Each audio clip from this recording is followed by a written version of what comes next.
Queridos irmãos, a paz do Senhor seja com todos vocês. Vocês não sabem como alegra no nosso coração a presença de vocês, ainda que virtualmente, nessa primeira conferência missionária da Igreja Presbiteriana de Taparica, que esse evento é uma parceria com o Projeto Água Viva. O Projeto Água Viva é um projeto que surgiu ainda no tempo que eu era professor da universidade e tínhamos à disposição estudantes crentes. Então treinávamos esses estudantes, pegávamos o ônibus, íamos para o sertão, onde eles trabalhavam nas várias atividades da sua profissão, estudantes que já estavam prestes a se formar, em todas as atividades técnicas, sociais, ambientais. Prega-se a palavra de Deus de várias formas de pregação, estudo, exposição, pregação propriamente dita, artes, música, cinema, teatro, fantoche, etc. E com isso o Projeto Água Viva existe já há 20 anos, e eu tenho já 21 anos de convertido, e já alcançamos mais de 115 comunidades. O Projeto Água Viva já plantou mais de 45 igrejas e já construiu exatamente agora 48 templos, onde nós doamos dinheiro para a construção desses templos. O Projeto Água Viva trabalha em comunidades carentes, no sertão, a nossa especificidade, é o nosso pó, é a nossa veia. E no sertão são populações carentes que nós trabalhamos e muitas vezes não tem tempo para congregar. Inclusive, a verba arrecadada nesse evento será destinada para a construção de um templo no sertão nordestino. Esse templo é lá em Águas Limpas, no município de Fartura. Queridos, eu queria começar com uma oração para que Deus possa nos abençoar. Pai querido, Deus de toda graça e misericórdia, nós suplicamos a Tua bênção, o Teu cuidar. Nos livra, Pai, de qualquer academicismo, teologismo que seja. Abre a nossa mente, o nosso intelecto, Pai, para receber aquilo que o Teu Espírito Santo tem a dizer a todos nós. Ó Deus, obrigado pelo Teu Espírito que conduz todo esse trabalho e há de conduzir essa tarefa aqui agora. Oramos assim, em nome de Jesus. Amém. Pois bem, então, como eu dizia, o Projeto Água Viva está em parceria com a Igreja Presbiteriana de Taparica. Nós temos como pastor titular o pastor Wellington, e eu sou pastor auxiliar dele. E decidimos começar o ano de 2021 já falando de missão. E vocês vão ver por quê. Hoje nós vamos ver um pouquinho, o título que eu daria para essa palestra de agora seria Compreendendo a Missão de Deus. Então nós vamos ver 5 tópicos. Primeiro tópico, a importância da missão para Deus. Por que a missão é importante para Deus? Porque Deus está em missão, Deus é um Deus em missão. Porque a missão de Deus é uma missão integral. O que é missão? Tentar desmistificar as definições que existem, algumas muito complicadas. E qual é o grande problema para o avanço da missão? Eu queria iniciar lendo para vocês, para falar da importância da missão para Deus, lendo para vocês um texto que está no Evangelho de João e que traz revelações preciosas para nós. Vejam bem, eu vou ler o versículo 1 a 5 e depois vou ler o versículo 14. Diz assim: No princípio era o Verbo, e o Verbo estava com Deus, e o Verbo era Deus. Ou seja, no princípio era Jesus, Jesus estava com Deus, e Jesus era Deus. Ele estava no princípio com Deus, todas as coisas foram feitas por intermédio dele. E sem ele, nada do que foi feito se fez.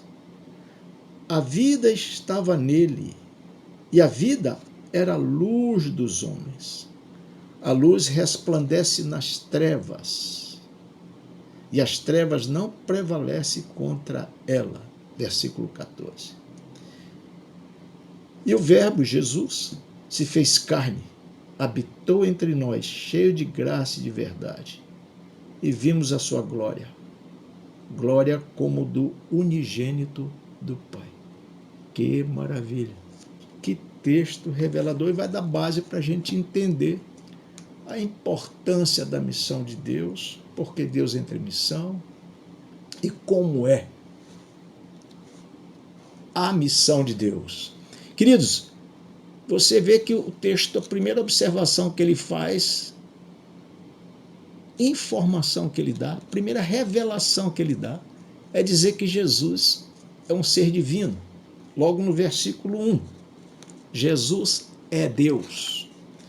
Depois que Jesus, justamente com o Pai, com a Trindade, com o Pai, o Filho e o Espírito Santo, que são seres eternos e distintos, são pré-existentes, está aqui no versículo 1 e 2.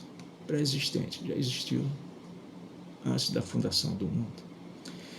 Depois ele vai dizer no versículo 4 que Jesus é a vida e luz dos homens. Quando ele diz que Jesus é vida, tem dois sentidos. Jesus tem vida em si mesmo e Jesus é vida porque Jesus é o único que gera novas criaturas com vida eterna. Depois ele vai dizer, Jesus é luz. Também tem duas observações. Jesus é a luz da criação e Jesus é a luz, como ele diz no versículo 5, que dissipa as trevas. Então você observa aqui algumas características que você só vai encontrar em Jesus. Por isso que Jesus se torna o agente da missão de Deus, como vamos ver. A importância da missão para Deus. João revela que Jesus é 100% homem e 100% Deus. Jesus se faz homem, como alguns teólogos dizem, ele se veste de pele humana para habitar no meio de nós, e vimos a sua revelação, e vimos a sua natureza divina. Inclusive, João presenciou isso na transfiguração citada por Mateus 17:2. E depois ele diz que todas as coisas foram feitas por intermédio de Jesus. E a gente entende que são coisas físicas, porque ele diz coisas visíveis e invisíveis. As coisas visíveis são as coisas físicas. Tudo que foi criado, que a gente pode ver. Mar, céus, terra, animais, florestas. Tudo foi feito por Jesus e nada foi feito sem a presença de Jesus. Mas só que tem coisas físicas que são invisíveis, que também foi feito por Jesus, que às vezes a gente se esquece. Coisas que não conhecemos. Nós estamos numa galáxia onde existe 300 milhões de galáxias. Não existem outros seres, planetas que a gente não conhece, feito por Jesus. Tem as coisas espirituais que não vemos. Mas quando diz que todas as coisas foram feitas por Jesus, a gente costuma não perceber, ou talvez esquecer, que nessa citação está incluso todos os planos e projetos de Deus. A exemplo do plano de redenção, onde Jesus, pelo que vemos, é o agente da missão de Deus. Então ali já é traçado o plano da restauração do homem, o plano de reintegração do homem de novo no jardim de Deus. Isso é bem claro pelo texto do próprio João, lá em Apocalipse 13:8, onde ele diz: o Cordeiro foi morto desde a fundação do mundo. O Cordeiro foi morto desde a fundação do mundo. O autor de Hebreus, no capítulo 10, versículo 1 a 9, ele nos relata um pouco dessa reunião que teve da Trindade antes da fundação do mundo, onde Jesus, no versículo 7 e 9, ele diz assim: eis aqui, ó Deus, estou pronto, Pai, para fazer a tua vontade. Eis aqui estou, Deus, para fazer a tua vontade, quer dizer, uma deliberação de Jesus de encarnar e ser o Cordeiro de Deus, como todos nós conhecemos a história. Em Hebreus 10, capítulo 5, continuando ainda essa conversa da Trindade na pré-existência, Jesus diz: um corpo me formaste. Esta frase mostra a prontidão de Jesus para se tornar homem e morrer pelos nossos pecados. Desse modo, podemos concluir. Aí eu queria que você prestasse atenção e não esquecesse essa observação que eu vou fazer para você, que mesmo antes de dizer haja luz, em Gênesis 1:3, no início da criação, Deus já havia dito na pré-existência: haja cruz, haja cruz, porque já sabia da necessidade do sacrifício de Jesus como agente da missão de Deus para nos reconciliar de novo com Deus. Então ele já havia definido todo o seu processo redentor antes de fazer o seu processo criador. Aí isso mostra então a importância da missão para Deus, algo que foi feito ainda na pré-existência. Agora vamos ver o item que nós falamos que Deus entra em missão. Eu queria mostrar como Deus entra em missão fazendo 6 observações. A primeira observação que eu faço é o seguinte, que nos primeiros 3 capítulos do livro de Gênesis, Deus se mostra um Deus pessoal, relacional, racional, criador, criativo, cheio de vontade, um Deus amoroso, um Deus justo e juiz e um Deus reconciliador. Guarde essas 3 últimas características, guarde esses 3 últimos atributos de Deus. Um Deus que é amoroso, mas é juiz, e um Deus que é reconciliador. A segunda observação que eu quero fazer é que Deus trabalha com o homem dando alguns mandatos. O primeiro mandato que ele dá, eu quero chamar de mandato ambiental. Depois eu explico por quê. Até porque sou engenheiro ambiental.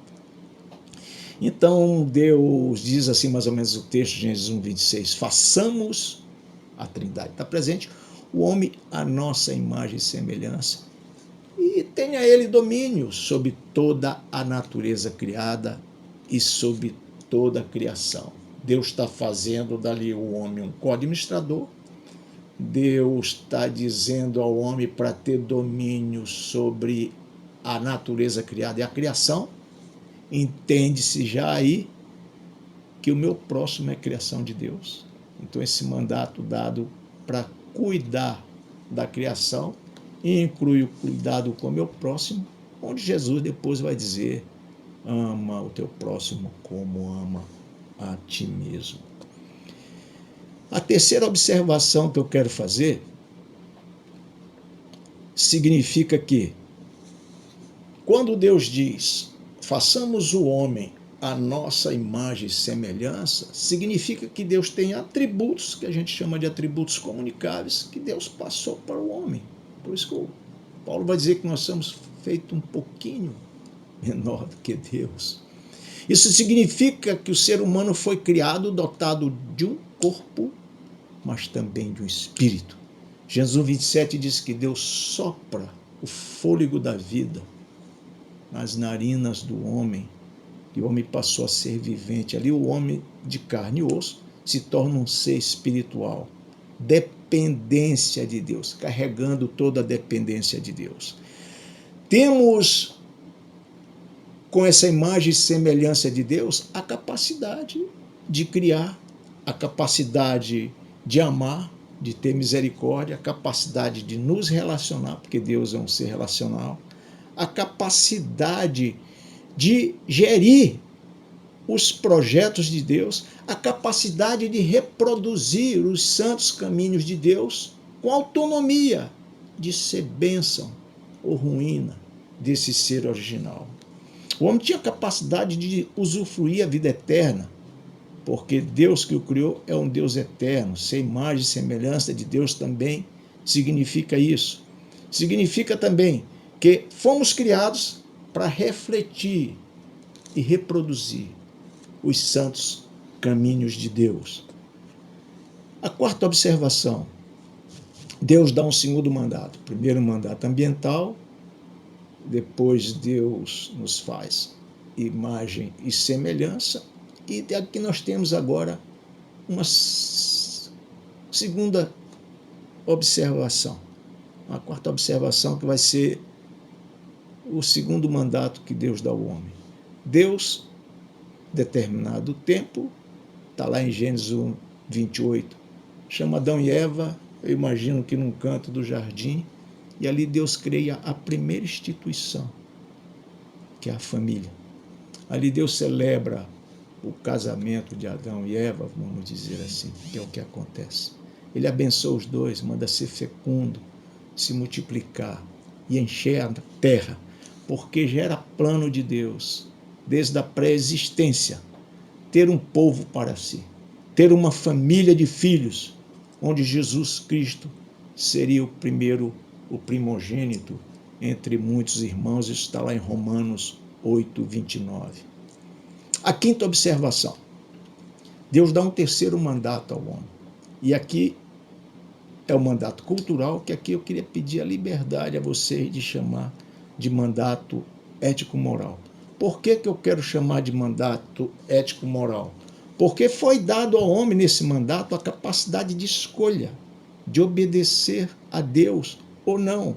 O que significa que o homem teria que exercer a sua capacidade moral e a sua responsabilidade. Porque Deus diz de uma forma bem clara o seguinte: a ordem foi bem clara: de toda árvore do reino, do jardim, comerás livremente, mas da árvore do conhecimento do bem e do mal não comerás, porque no dia que dela comeres, certamente morrerás.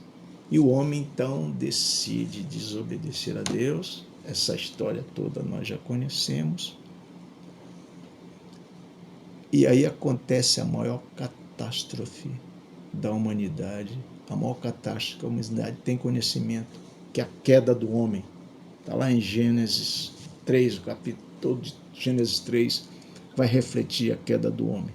Então, por sua fraqueza moral, sua fraqueza ética, o homem entrou no processo de deificação. Ele quis realmente ser igual a Deus, desobedeceu o Senhor, quebrou a aliança com Deus e, obviamente, por conta disso, ele foi destituído da graça de Deus. Ele foi separado de Deus. Ele foi expulso do jardim. E aí, nesse momento, Deus entra em missão. Porque Deus tem um plano que tem que ter continuidade.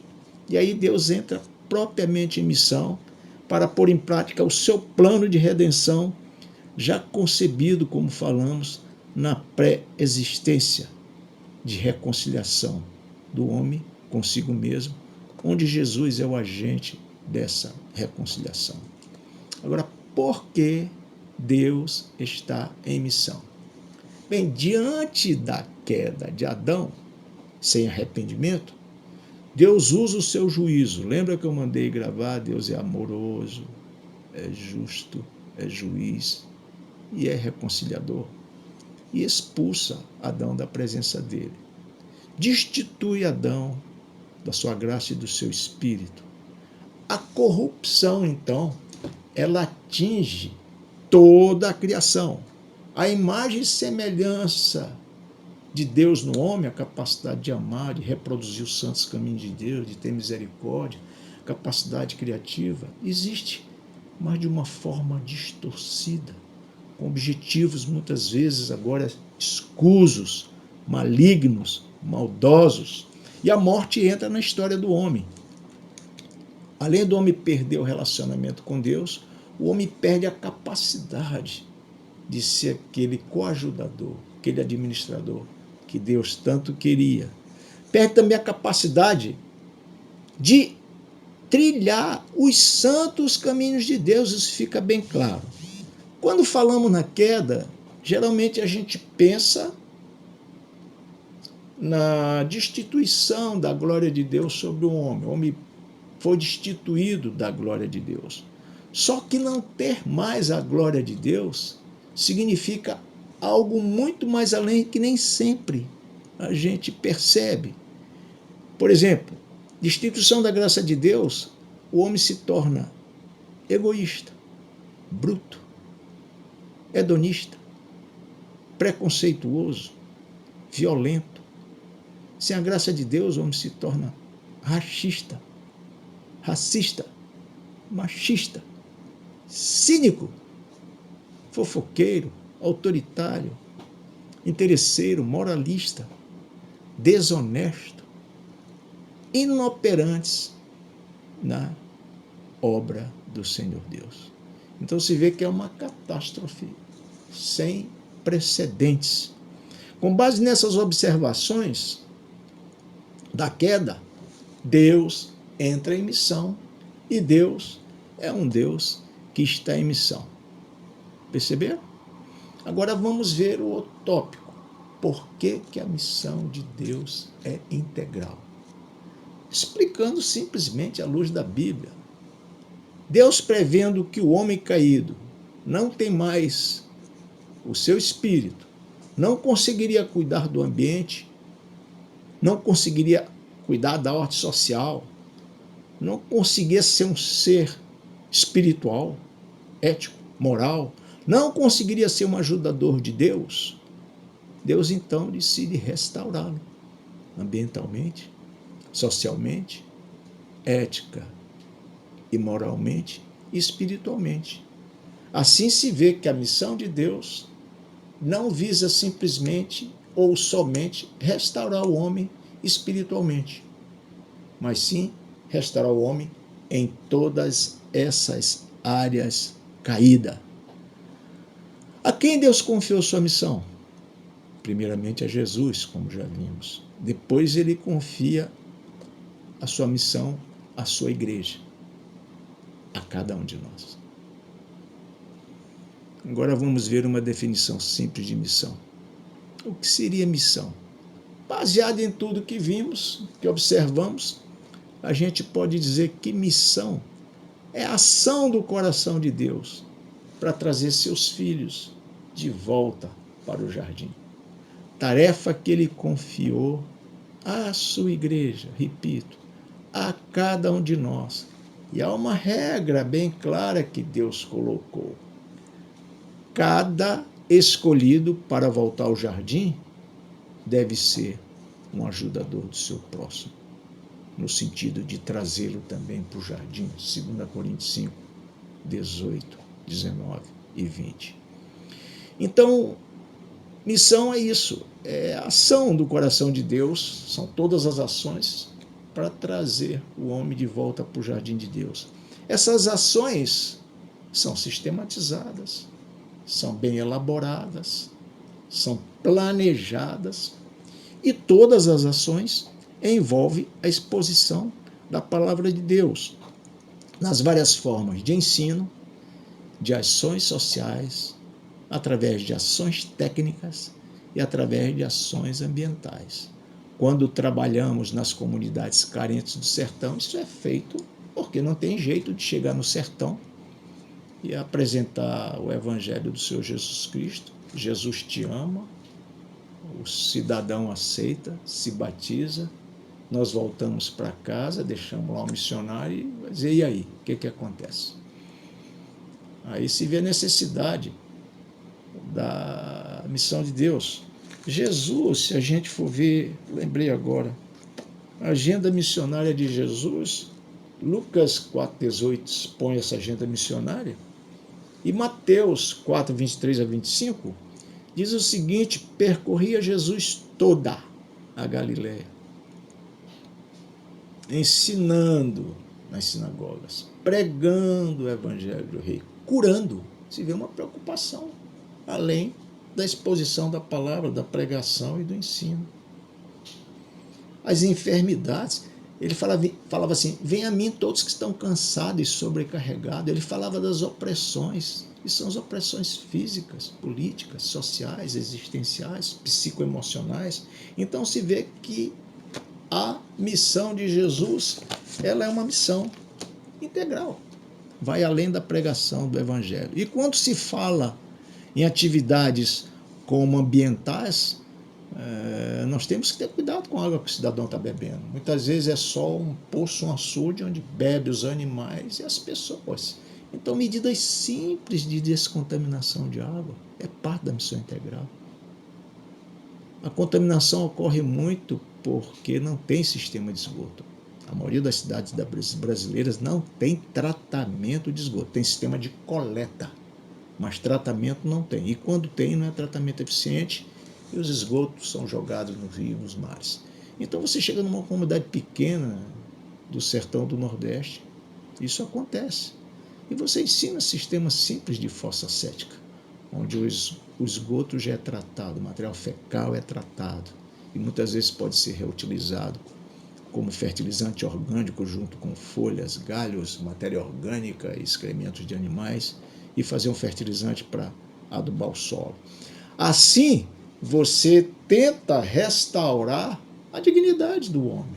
Quando se fala de artes, né, expressões artísticas, você pode mostrar a exposição da palavra através da música, pintura, dança, hip hop, grafite, teatro, cinema, fantoche, ou seja, uma variedade de atividades. A ação de Deus para trazer os filhos de volta para ele é feita por uma variedade de ações, de expressões artísticas, sociais, ambientais e técnicas, e todas essas visam a pregação da palavra. Assim, fazer missão é algo que precisa ser estudado, sistematizado, né? Caracterizado bem a área de atuação dessa missão, vendo os aspectos culturais, vendo os usos e costumes, e aí então você começar a exercer a tua atividade missionária de trazer esses homens de volta para o jardim como Deus pede. Não é algo exclusivo só dos missionários, porque 2 Coríntios 5,20 vai dizer que todos somos missionários. Todos aqueles que se batizou, entregou a vida a Jesus como seu Salvador, se torna, é outorgado como um reconciliador de Deus. É um ministério que Deus dá a todo mundo. Fazer missão, então, é uma obrigação. Fazer missão é resposta do crente à graça de Jesus, escrita, por exemplo, em Marcos 16,15, ide por todo o mundo e pregar o evangelho a toda criatura.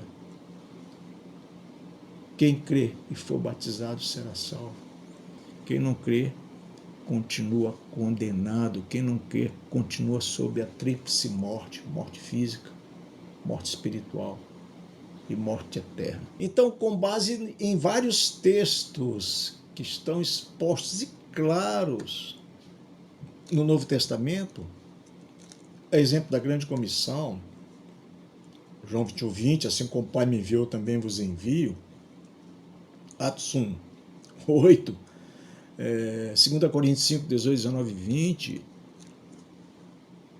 não resta dúvida de que todo crente tem um chamado, todo crente tem um propósito a ser desenvolvido no reino de Deus, propósito geral e propósitos específicos. Propósito específico, depois você pode ser um diácono, um presbítero, você pode ser um ministro de louvor, um ajudador da igreja, vai trabalhar com crianças, mas um propósito geral a todo crente é ser um reconciliador do reino de Deus. Isso é tão claro, querido, isso às vezes me dói a cabeça de ver como é que a igreja não entende isso. Até porque, com base nesses versículos, você vai perceber que não exercer o ministério da reconciliação, não exercer a missão de Deus, de um Deus que está em missão, de um Deus que bolou todo o seu projeto de redenção, ainda na pré-existência, Eu te digo, querido, pela autoridade do Evangelho do Senhor Jesus, que você está em pecado. Porque é uma desobediência à morte clara de Deus.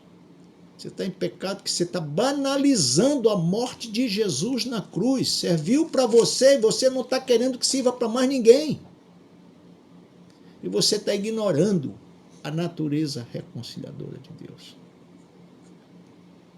Então eu queria que esse congresso, eu estou dando essa palestra com um pesar tão grande, com um problema tão grande, porque me dói ver a falta de compreensão. E às vezes as pessoas dizem assim, pastor, nós trabalhamos com missão, nós ajudamos os missionários e nós temos um bazar. Meu querido, isso é muito importante, a ajuda do missionário e ter um bazar na igreja. Mas a missão de Deus vai muito mais além disso e você sabe que vai. Ignorar a natureza reconciliadora de Deus é algo grave. Banalizar a morte de Jesus na cruz é algo complicado. Não obedecer uma ordem expressa de Deus é pecado. Mas onde está o grande problema do avanço da missão? Essa é a pergunta mais óbvia que temos para responder.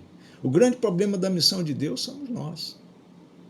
Que não assumimos esse nosso chamado, como estamos falando. Um chamado que é claro, inequívoco, em vários textos das Escrituras.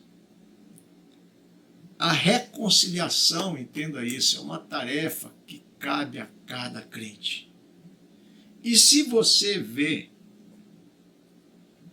como a missão de Deus está no mundo, talvez você se anime, talvez você se espante, talvez você até se assuste e passe a pensar diferente sobre, de repente, a sua missão dentro do contexto da missão de Deus.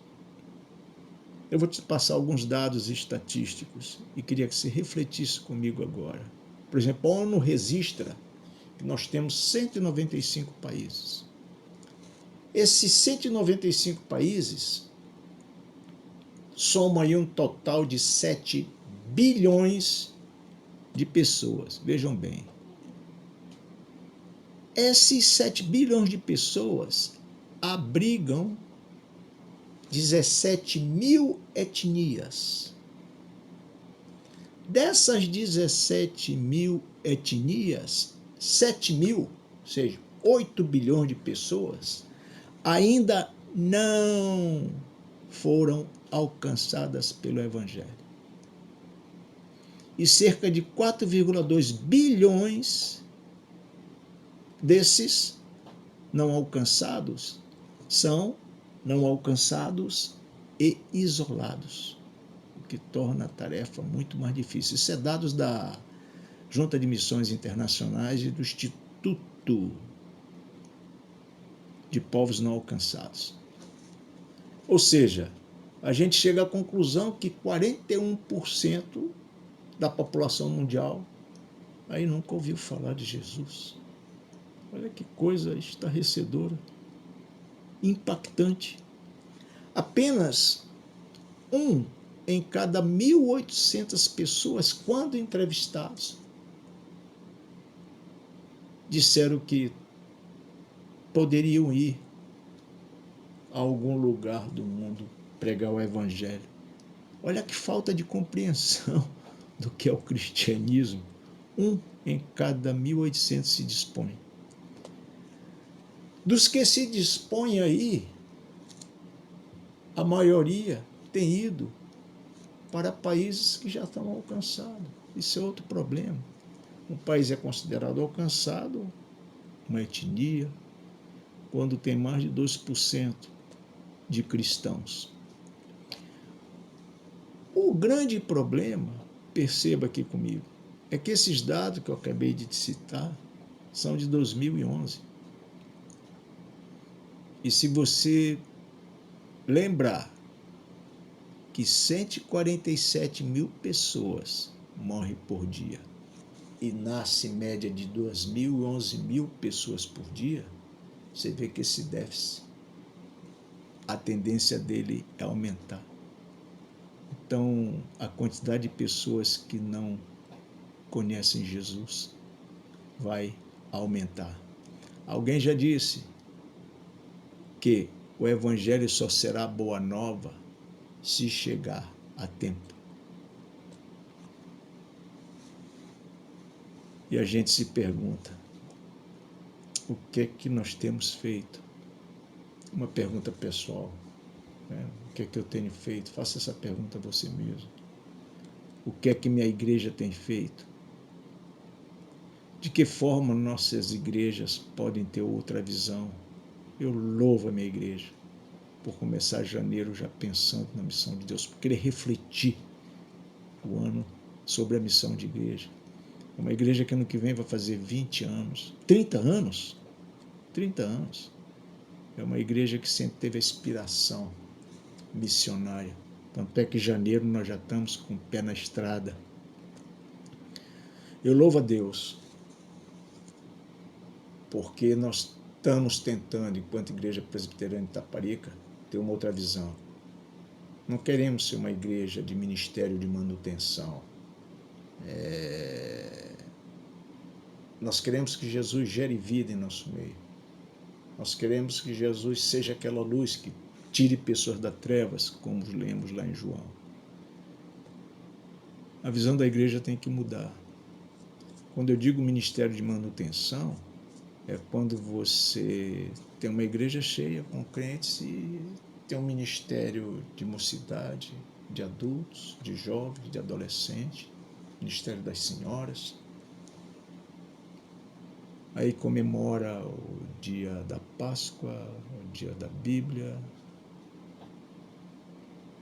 Já vi igreja comemorando outras datas históricas e fica aquela manutenção dos membros da igreja que se alimentam às vezes mais das instruções dominicais do púlpito. Mas a finalidade da igreja, por tudo que vimos hoje, é ser uma igreja missionária, como a palestra do pastor Timóteo Carriquet, uma igreja missional. O propósito da igreja é glorificar o nome de Deus. E você só glorifica o nome de Deus quando você apresenta Jesus como o seu Salvador. Nós somos uma nação santa, raça de propriedade exclusiva de Deus. Propriedade de Deus, protegido por Deus, mas com uma finalidade: proclamar as virtudes do Filho de Deus. Proclamar as virtudes do Senhor Jesus, que é quem tira pessoas das trevas para a sua maravilhosa luz, como afirmou João.